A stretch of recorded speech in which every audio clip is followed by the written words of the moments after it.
दोस्तों, आज की कहानी रोमी नाम के एक लड़के की है जिसके पिता मछली पकड़ने समुद्र में गए थे, लेकिन 2 दिनों तक वापस न आने के कारण रोमी उन्हें ढूंढने के लिए समुद्र में जाता है। वहां जाने के बाद उसके साथ एक हैरत अंगेज घटना घटती है जिसके बारे में वो अपने जीवन में न कभी सुना था, न देखा था और न ही कभी पढ़ा था। फिर उसके साथ क्या हुआ, वो हैरत अंगेज घटना क्या थी, क्या वो अपने पिता को इतने विशाल समुद्र में ढूंढ पाया, क्या वो सही सलामत घर वापस आ सका, इन सब सवालों के जवाब आपको कहानी में आगे मिलेंगे। इसलिए कहानी को बड़े ध्यान से पूरा सुनिएगा, बड़ा मजा आएगा। और कहानी पसंद आए तो एक लाइक जरूर कर दीजिएगा। नमस्कार दोस्तों, मैं राजेश चौहान आपका हार्दिक स्वागत करता हूं आपके ही अपने चैनल राजेश क्लासेस में। अगर आप चैनल पर नए हैं और बुद्धि ज्ञान जानकारी के मामले में हमेशा दूसरों से 2 कदम आगे रहना चाहते हैं तो चैनल को सब्सक्राइब करके रख लें। आज आपको एक लाइफ चेंजिंग सीख तो मिलेगी ही, साथ ही इस कहानी के माध्यम से आप बेस्ट इंग्लिश नॉलेज भी पाने वाले हैं, जो कि इंग्लिश के मामले में भी आपको दूसरों से बिल्कुल अलग बनाएगा। क्योंकि इस कहानी के दौरान हम नए नए वर्ड्स की 1 से अधिक यूनिक मीनिंग्स को तो जानेंगे ही साथ ग्रामर और विशेषकर टेंस के पार्ट को बड़ी ही बारीकी से कवर करते जाएंगे। इसके अलावा मैं आपको यह भी बताता जाऊंगा कि किसी वर्ड का बिल्कुल सटीक प्रोनाउंसिएशन क्या होता है। इसके बाद आपको इंग्लिश पढ़ना, लिखना, बोलना और समझना बिल्कुल आसानी के साथ आने लगेगा। इस वीडियो में आपके लिए एक और सरप्राइज एलिमेंट्स है। वीडियो के अंत में मैं आपको एक विशाल समुद्री दानव के बारे में ऐसे राज बताने वाला हूं जिसके बारे में शायद ही आपको पता हो। तो बिल्कुल भी देर न करते हुए चलिए करते हैं आज की इस रोमांचक कहानी को स्टार्ट। तो आज की कहानी का शीर्षक है एडवेंचर अंडर वाटर। एडवेंचर मतलब होता है साहसिक कार्य, जोखिम पूर्ण कार्य, जोखिम। अंडर वाटर मतलब होता है पानी के नीचे। यहाँ पे टी को चाउचाइत कर रहे हैं। क्यों कर रहे हैं, इसके लिए आप मेरे इस वीडियो को देखिए, आपका पूरा कॉन्सेप्ट क्लियर हो जाएगा। इसके अलावा किसी शब्द में आर है और उसके तुरंत पहले अगर कोई वाउल्स है AEIOU में से, तो आर को पूरा उच्चारित नहीं करते हैं या अधूरा करते हैं या साइलेंस हो जाता है। तो यहाँ पे भी एडवेंचर अंडर वाटर। एक और रूल्स बता रहा हूं आपको, जब भी टी अथवा डबल टी के अगल बगल में 2 वाउल साउंड होंगे ना, तो वो टी को ड उच्चारित करते हैं अमेरिकन एक्सेंट में। तो वाटर, अंडर वाटर यानी कि पानी के नीचे, जोखिमपूर्ण कार्य, साहसिक कार्य पानी के नीचे। 2 days एगो, 2 दिनों पहले। यहाँ पे डेज लिखा है ना, दिनों मतलब प्लूरल नंबर में है, तो 2 दिनों पहले Romi's father had gone out in his fishing boat. Romi के पिता, अपस्ट्रॉफी के बाद जो एस लगा होता है ना, उसका मतलब होता है का के की। तो रोमी के पिता, फादर मतलब पिता, हैड गॉन जा चुके थे। ये जो है ना पास्ट परफेक्ट टेंस का ये सेंटेंस है, क्योंकि यहाँ पे हेल्पिंग वर्ब हैड लगा है, उसके बाद गो का गॉन लिखा है ना, third form, go went gone. तो ये पास्ट परफेक्ट टेंस, चुका था, चुके थे, लिया था, दिया था। तो जा चुके थे आउट, बाहर में, इन हिज फिशिंग बोट, अपने मछली पकड़ने वाली नाव में। तो मछली पकड़ने के लिए वो बाहर जा चुके थे, बाहर गए हुए थे। बट लेकिन हैड नॉट रिटर्न्ड, लेकिन अभी तक वापस नहीं लौटे थे। रिटर्न वापस लौटना, अभी तक वापस नहीं लौटे थे। सो इसलिए Romi decided that he would look for his father himself. इसीलिए, सो मतलब होता है इसलिए, रोमी ने तय किया, फैसला किया, डिसाइडेड फैसला किया कि, दैट मतलब वह होता है, दैट मतलब जो भी होता है, दैट मतलब की होता है। तो हमें किसी भी वर्ड का वही अनुवाद करना है जो उस सेंटेंस से सूट करता हो। तो यहाँ पे की, रोमी ने तय किया कि ही वुड लुक फॉर एक साथ अगर देखेंगे ना, तो इसका मतलब होता है तलाश करना, खोजना, ढूंढना। तो वह ढूंढेगा, खोजेगा अपने पिताजी को स्वयं। हिमसेल्फ मतलब स्वयं, और स्वयं अपने पिताजी को ढूंढेगा। ये जो वुड है ना, ये विल का पास्ट टेंस के रूप में यहाँ पे इस्तेमाल किया गया है ना। मतलब वुड का तो बहुत सारा प्रयोग होता है ना। जैसे वर्तमान काल में अगर विनम्रता प्रकट करना हो ना, विनम्र प्रार्थना अगर किसी से करना हो, तो वहाँ पे वुड लगाते हैं। जैसे नहीं बोलते हैं, would you please bring a chair for me, कृपया आप मेरे लिए कुर्सी लाएंगे। तो वहाँ पे हम किसी से रिक्वेस्ट कर रहे हैं ना, तो वहाँ वुड लगता है। दूसरा वुड कहाँ लगता है, भूतकाल में यदि हम किसी घटना का जिक्र करते हैं ना, तो वहां पे भी वुड लगता है। जैसे अगर मैं बोलूं एक sentence, sometimes my teacher would get angry and would not teach me. कभी कभी मेरे शिक्षक मुझसे नाराज हो जाते थे और मुझे नहीं पढ़ाते थे। तो मैं भूतकाल की चर्चा कर रहा हूँ ना, तो वहां पे भी था लग रहा था, पढ़ाते थे, गुस्सा करते थे, लेकिन यहाँ पे वुड लगेगा उस जगह पे। इसके अलावा वुड का तो प्रयोग विल का पास्ट टेंस होता ही है। जब भी पास्ट अतीत में बात होती है ना, डिसाइडेड, उसने फैसला किया, तो यहाँ पे विल नहीं लगेगा, वुड लगेगा कि वह स्वयं से तलाश करेगा अपने पिताजी की। ठीक, वुड का कॉन्सेप्ट आप समझ गए। तो आगे बढ़ते हैं कहानी में।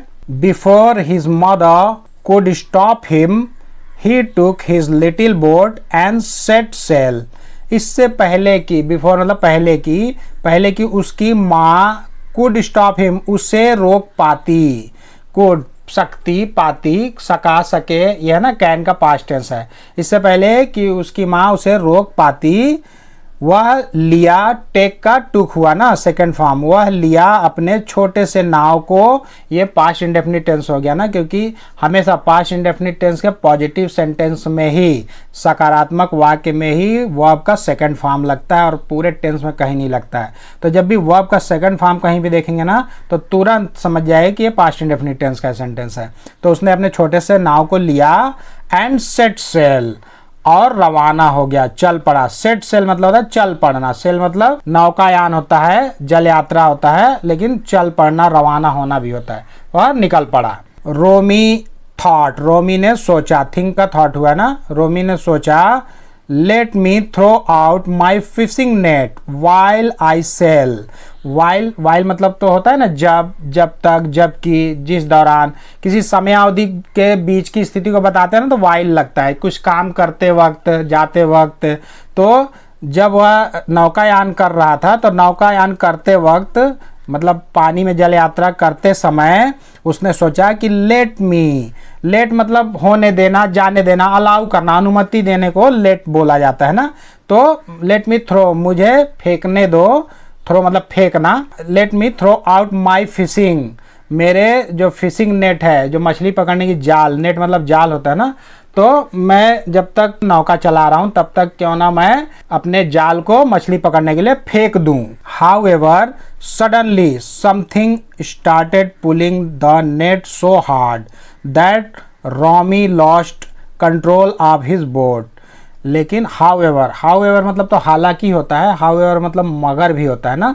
मगर अचानक से, सडनली अचानक से, एकाएक, समथिंग कुछ चीज, स्टार्टेड पुलिंग, पुल मतलब होता है खींचना, तो खींचना शुरू कर दिया, द नेट उस जाल को, कुछ चीज जो था अचानक उस जाल को अपनी ओर खींचना शुरू कर दिया। सो हार्ड, इतनी जोरदार, हार्ड मतलब तो कड़ा होता है ना, सख्त, जोर से, जोरदार, तो इतने जोरदार तरीके से वो खींच रहा था, दैट की रोमी लॉस्ट कंट्रोल, रोमी नियंत्रण खो दिया। लूज का लॉस्ट होता है, लूज मतलब खोना, लॉस्ट खो दिया, कंट्रोल, कंट्रोल मतलब होता है नियंत्रण, संयम। तो अपना नियंत्रण, जो अपने बोट का नियंत्रण खो दिया, वो डगमगाने लगा, क्योंकि वो जाल को पकड़ा हुआ था और पीछे तरफ से उधर से कोई बहुत तेजी से, बहुत जोरदार तरीके से खींच रहा था। He found himself thrown out of the boat into a dark hole. उसने पाया अपने आप को, himself अपने आप को फेंका हुआ, thrown फेंका हुआ पाया, आउट ऑफ द बोट अपने नाव से बाहर में फेंका हुआ पाया,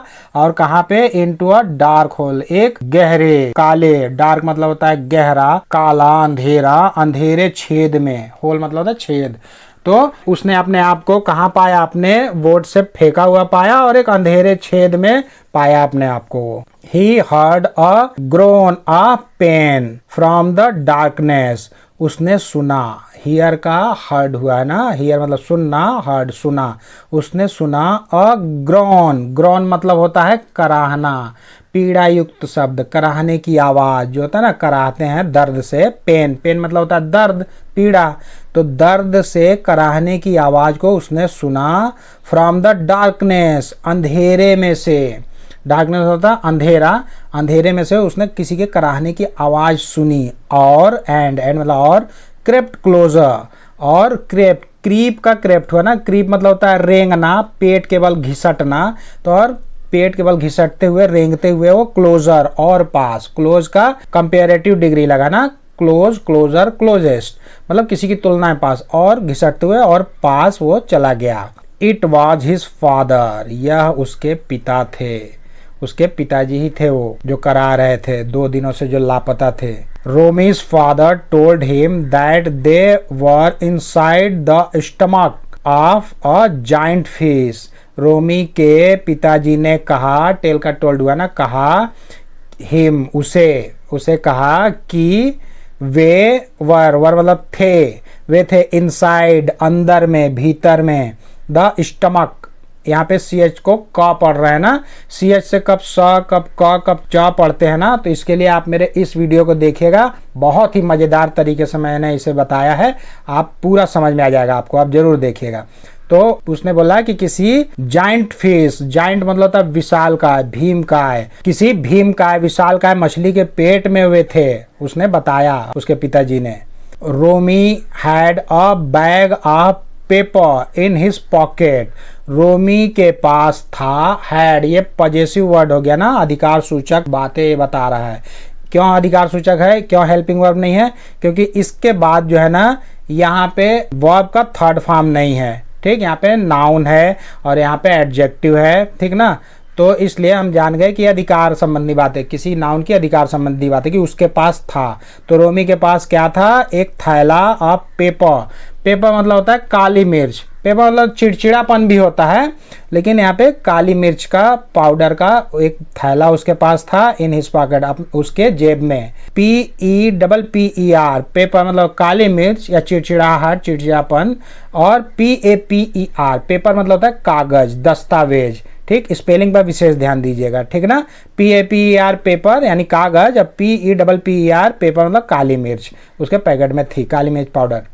सो इसलिए he tossed it up the fish nose, fishes nose, तो उसने टॉस्ट कर दिया। टॉस मतलब होता है उछालना, उछाल कर फेंकना, तो उसने उछाल दिया इसे ऊपर की तरफ, फिश के, वही अपॉस्ट्रोफी के बाद जो यस लगा काकेगी, नोज मछली के नाक पर उसने इसे उछाल दिया उस काली मिर्च पाउडर को। The fish gave a violent sneeze throwing the Romi and his father out into the sea. जो फिश ना गेव दिया एक वायलेंट, वायलेंट मतलब था उग्र, प्रचंड, जोरदार तरीके का छींक, स्नीज मतलब था छींक, जोरदार छींका, एकदम बहुत तेज से प्रचंड रूप से छींका, और थ्रोइंग फेंक दिया द रोमी और उसके पिताजी को, रोमी और उसके पिताजी को आउट बाहर की ओर, इनटू द सी समुद्र में। जब इतनी जोरदार से छींका वो कि रोमी और उसके पिताजी को समुद्र में बाहर की ओर फेंक दिया। रोमीज बोट वॉज नियर बाय, रोमी का जो नाव था वह नियर बाय, पास ही में था, नियर बाय मतलब था आस पास में, पास ही में या साथ में, तो पास ही में रोमी का नाव जो था, जहाँ पे उसे वो उलट के अंदर गया था वो वहीं पे था। And soon they sailed away to safety, और शीघ्र ही, सुन मतलब शीघ्र ही, वे सेल्ड अवे, सेल मतलब वही चल पड़ना, निकलना, तो वह चल पड़े अवे दूर, द सेफ्टी सुरक्षित स्थान पर, तो वह सुरक्षित स्थान के लिए वह रवाना हो गए। तो इस तरह से रोमी ने एक बहुत ही अजूबा तरीके से अपने पिताजी की जान बचा दी। इस तरह वो वापस फिर चले गए अपने घर की ओर। अब आइए इस विषय में भी थोड़ी जानकारी ले लेते हैं कि यदि इंसान व्हेल के मुंह में चला जाए तो उसके जिंदा बचकर वापस आने की संभावना कितनी होती है। तो समुद्र में पाई जाने वाली व्हेल मछली की 33 प्रजातियों में से सिर्फ एक स्पर्म व्हेल, ये देखिए, यही है जो इंसान को निगल सकती है। बाकी की जो 32 प्रजातियां होती है ना व्हेल की, वो मछली इंसान को नहीं खा सकती है, क्योंकि एक आम व्हेल मछली भले ही 30 मीटर लंबी और 4 से 5 मीटर चौड़ी हो सकती है, लेकिन उसके खाने वाली नली का डायमीटर 10 सेंटीमीटर से ज्यादा नहीं होता। इसलिए वो सिर्फ छोटी छोटी मछलियां, प्लैंकटन, जो पानी में ऊपर तैरती है ना, छोटे छोटे जीव, उसे प्लैंकटन बोला जाता है, और क्रील, जो झींगा के जैसा एक मछली होती है क्रील, तो उसको खाती है, छोटी छोटी चीजों खाती है। आपने समुद्र में देखा भी होगा, है ना कमाल की जानकारी। अब अगर गलती से इंसान व्हेल के मुंह के अंदर चला गया तो वह व्हेल के मुंह के अंदर पानी में ही तैरता रहेगा, पेट में नहीं जा पाएगा। जब तक कि व्हेल पानी में वापस अपना मुंह खोलकर इस गंदे पानी को अपने मुंह से न निकाल दे, तब तक वो वहीं तैरता रहेगा। और हाँ, एक बात और, अगर इंसान ज़्यादा देर व्हेल मछली के मुंह में रहा तो ऑक्सीजन की कमी की वजह से दम घुटकर मर भी सकता है वो।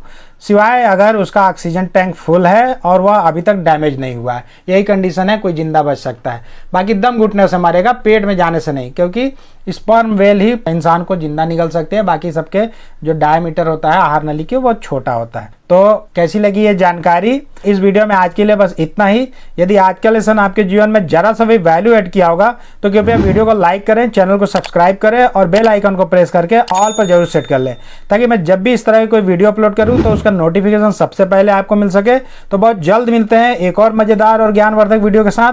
तब तक के लिए आप लोग अपना ध्यान रखें, खुश रहें, मस्त रहें, स्वस्थ रहें। नमस्कार।